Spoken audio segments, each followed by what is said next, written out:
Bonjour, aujourd'hui vidéo exceptionnelle consacrée au film 98 segundos sin sombra, pour lequel j'ai consacré un article pour le festival Ojo Loco. Le film y est aujourd'hui même diffusé, et si vous n'êtes pas sur place pour le voir, je vais essayer ici de vous donner envie de le voir à travers des extraits de mon article, mais n'hésitez pas à le lire intégralement sur leur site. Le lien est en description. 98 segundos sin sombra est basé sur le roman éponyme à succès de Giovanna Rivero.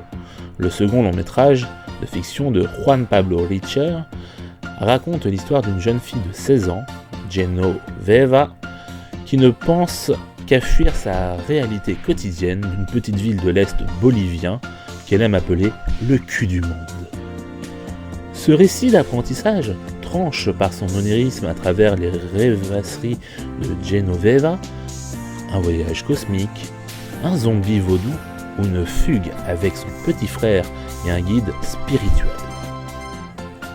L'idéalisation d'un ailleurs lui permet d'échapper à l'ignorance de ses parents, à la rigidité de son apprentissage donné par des religieuses, au danger et la violence qu'encourt son père au travail et au mal-être de l'adolescence. Le réalisateur est arrivé à nous raconter une histoire sur l'éveil de l'adolescence de façon légère, avec des aspirations comiques, certes, mais il dépeint en même temps des problèmes concrets qui nous semblent étrangement proches. L'anorexie, la grossesse adolescente, l'existence d'un trafic de drogue dans son quartier, l'attirance pour un homme pour la première fois, la violence entre camarades, etc. La voix off nous permet de nous immerger encore plus dans l'univers de Genoveva, car elle nous raconte son monde subjectivement. Ensuite, c'est au spectateur de savoir écouter.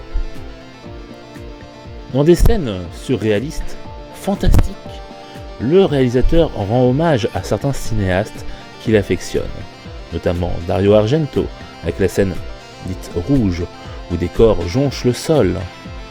Ce travail visuel est vraiment intéressant et permet au cinéaste de déployer tout son talent dans différentes scènes à l'esthétique particulièrement étudiée. Le choix du format 1.33 évoque pour moi un retour aux fondamentaux.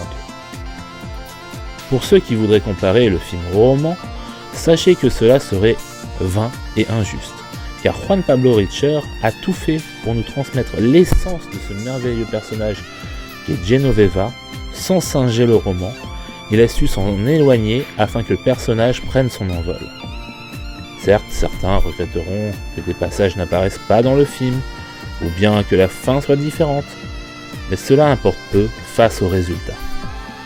Je vous invite à vous plonger dans ce regard profond et agité de Genoveva, tout en gardant à l'esprit cette fameuse phrase que nous délivre Géraldine Chaplin: « L'asphyxie est la punition de la luxure ».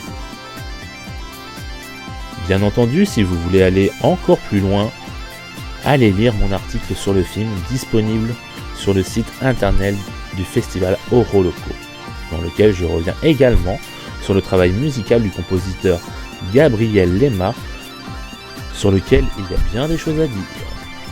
Merci de m'avoir écouté, à la prochaine, ciao.